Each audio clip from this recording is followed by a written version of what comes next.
Good day, ladies and gentlemen. Welcome to another video na sasagot sa inyong mga katanungan. Ayan, nandito tayo ngayon sa Safari Villa Hotel. Ayan, nasa Safari Villa Hotel po tayo. Ang ganda ng kanilang hotel, di ba? Maganda yung bed. Ayan, yung bed nila magulo na pala. Ginulo na namin. Tapos, konting tour, may microwave sa loob ng bed. Tapos, syempre, may locker. Yan, ganda. Tapos, alam nyo ba sa labas, may mga ang tawag doon? Yung usa, in English, deer. Asan ba? Tingnan nyo po mga kaibigan. Hello, deer. Hello. Ay, natakot yung deer. Hello, dear. So, ayan po mga kaibigan. No? Nakita nyo naman po yung mga deer. Dito tayo sa Safari Villa. Ang ganda, ganda. OMG. So, yun. Ayan yung deer. Nakita nyo na yung deer. Oh, ayan. Sino nakapunta sa inyo dito sa Safari Villa Hotel? Nakapunta na ba kayo dito? Ito ay matatagpuan dito po sa Vegan. Vegan sa Ilocos Sur. Oo. Ito ay pag-aari ng mga singson, ladies and gentlemen. O, diba? Ba't ka nandyan, Chico? Siyempre, rumaraket po tayo, mga kaibigan, ladies and gentlemen. Kailangan natin rumakit. At huwag maging palamunin. Palamunin talaga, no? So, yun mga kaibigan, kumusta po kayo? Marami po ang nag-i-inquire sa inyo sa atin ng G-Gives conversion.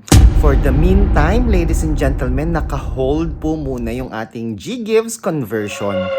As of February 1, hindi pa po ako nagko-convert, okay? FYI, ladies and gentlemen, as of February 1, wala pa po akong conversion ng G-Gives na ina-accommodate. Meron lamang po tayong mga konting bagay na inaayos para mapaganda pa po ang ating customer experience. Takot ng customer experience. Gusto mo ba yun?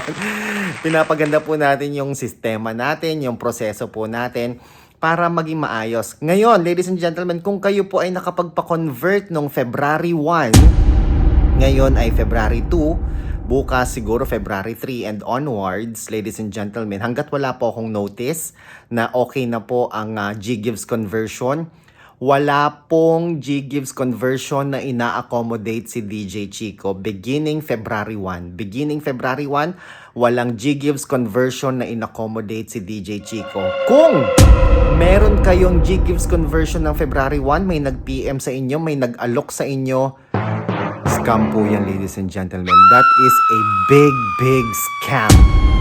O, diba? Bakit ko ginawa yon? Siyempre, para itigil muna yung scammers na yan. Para ma-identify po ninyo, ladies and gentlemen, yung mga scammers.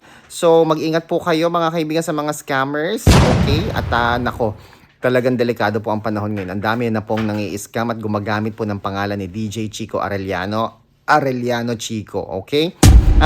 Marami nagme-message sa akin sa Facebook, sa Messenger ko, hindi ko po kayo nire-replyan lahat, okay? Bakit hindi ko kayo nire-replyan lahat? Kasi inaayos pa po natin ang ating customer experience sa ating G-Gives cash conversion, okay? So, yun po mga kaibigan. So, pag may nag-message sa inyo ng G-Gives cash conversion na DJ Chico Arellano Chico Arellano, scam po yan, ha? Okay, scam po yan. Kung gusto ninyong ma-verify, makipag-video call kayo sa kanya. Malay nyo ako nga talaga yun, diba? Pero I know for a fact na yan ay scammers, okay? So, kung may katanungan po kayo, please comment down below. Hindi po muna ako maglalagay ng aking link dyan sa baba for the meantime. Dahil wala po muna tayong G-Gives cash conversion or G-Gives to cash. Okay? Understood? Ako po si Chico. Enjoy the rest of the day and God bless po.